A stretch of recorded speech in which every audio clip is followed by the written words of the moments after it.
How's it going, world? We all right? Hope you're well, hope you're safe. Hope you've all been having a great few days, enjoying the sunshine. Been a brilliant few days, to be fair. Also been a very contemplative and educational few days as well. So, yeah, onwards and upwards, all day, every day, baby. Okay, welcome back to The Rules of Thinking with Richard Templar. We've had a couple of days off. The last time we went over rule number 28, which is turn off the action replays. Yeah.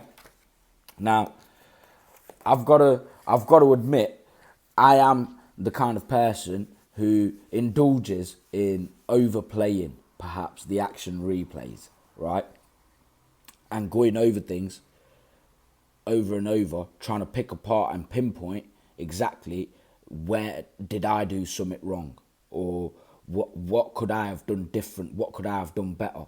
If I did something this way, could it have gone another way? Could it have gone better? Or so on and so forth. Just mapping out and visualising different scenarios and possible eventualities. And it can be a tough cycle to break out of. It really can. It really can. So what I find personally that helps me is to help break the cycle. I just surround myself as soon as I'm in a positive, happy kind of mood. I'll just try and protect that to the best of my abilities, yeah? So that I don't get back into a negative feedback loop of thinking. Do you know what I mean? So an example, like I'll watch some stand-up comedy, you know, put on a bit of Kevin Hart or Paul Chowdhury or something, like, how can you not laugh at them? Do you know what I mean? And as soon as I'm laughing, boom, I'm feeling better, instantly, from the serotonin and everything that's being released, right? So as soon as I'm feeling better, it's a nice, good feeling. So I protect that. I keep surrounding myself with things that make me feel good or make me feel better. Do you know what I mean? The music I listen to, I'll make sure it's happy or uplifting or motivating kind of music. Do you know what I mean?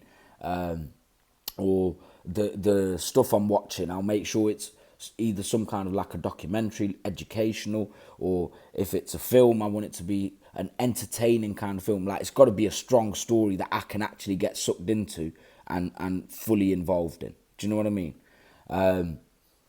And I'll read, or I'll go for a walk, or I've started training recently, and now I'm starting to kind of switch my own mentality, and starting to enjoy training, throwing myself into it properly again. So yeah, those are just some tools in my toolkit that help me. Yeah, but you got to find what helps you, and on different days it might be different combinations. Yeah, so just keep trying, because you can do it. You can do it. If I can do it, anyone can do it. Yeah, you can do it. Trust me. Keep trying. The only way you'll fail at it is if you stop trying. That's it. The only way to fail is to quit. Facts. Okay? Right, let's get into rule number 29. Sidestep bad habits. This is a good one. I feel like this is going to be a good one. I haven't read it yet. I'm reading it with you. But I feel like this is going to be a good one. Okay. We've all got some bad habits. Right. Oh, how our minds enjoy repetition. It's so reassuring doing the same thing over again. It gives your mind a lovely sense of security. That's absolutely fine if the thing you keep repeating is good for you. Cleaning your teeth twice a day or exercising regularly. And it's fine if it's neutral and doesn't get in the way of the rest of your life. Watching the 10 o'clock news or having to put your left sock on before the right one. I'm not sure which sock I put on first. I think I put my left on first, actually. I'll have to pay attention to that tomorrow. But what about all those habits that don't benefit you and sometimes get in your way? Needing to eat at 6 p.m. sharp, or traipsing back downstairs after bedtime to check you really did lock the front door, even when you know you did. All of us get into habits we come to regret, and some people are prone to the more intrusive ones, like double checking you lock the front door or biting your fingernails. Even the most innocent habit, such as washing your car every Sunday, becomes intrusive if you start feeling compelled to do it. If these compulsions become obsessive and dominate your life, you'll need professional help to break free of them. But many of us tend to milder versions of this, behaviours that are at their most insistent when we're feeling anxious or worried. That's because they calm your mind. Those reassuring, regular, secure habits, just what your brain needs when it's feeling disrupted, but not necessarily what you need. I can always tell when my wife is feeling stressed or anxious because she starts straightening objects on the mantelpiece or the shelves. She spent literally years trying to work out how I knew. I had to tell her in the end. How many years did it take, Richard? Let us know. Straightening things is less intrusive than some responses. It's worse if you feel you have to check all the doors in the house are properly shut or make sure there's an even number of tea bags in the box. And there's no end to the strange little habits your mind will have you running around after if it's feeling anxious and wants you to calm it down. So, how to stop when it's getting in your way? If your habits, rituals even, are worse when you're anxious, clearly reducing the anxiety will reduce the habits. So the first thing is to address your underlying stress and worry, which obviously is a good idea anyway. 100%. You've got to get to the root of the problem. If you're not gonna solve anything trying to put plasters over bullet wounds. Yeah? Get to the root of the problem. Like, it can be intimidating, it can be scary, but like, man up. Yeah? You've got to get through it.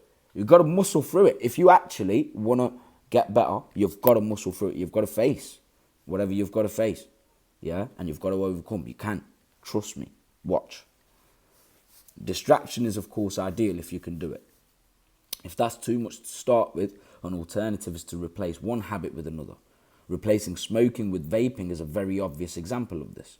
But when your brain demands you rearrange the bookshelf yet again, you can try to deflect it into straightening the mantelpiece instead, which is much less disruptive to your life because it's quicker.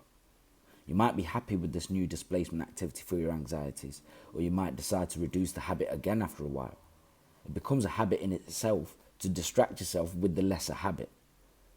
The most useful strategy of all, however, from now on anyway, is to recognize these habits as soon as they start to form and take avoiding action. I'll say that again. I feel like that's important. The most useful strategy of all, however, from now on anyway, is to recognize these habits as soon as they start to form and take avoiding action. The easiest time to break a habit is before it starts.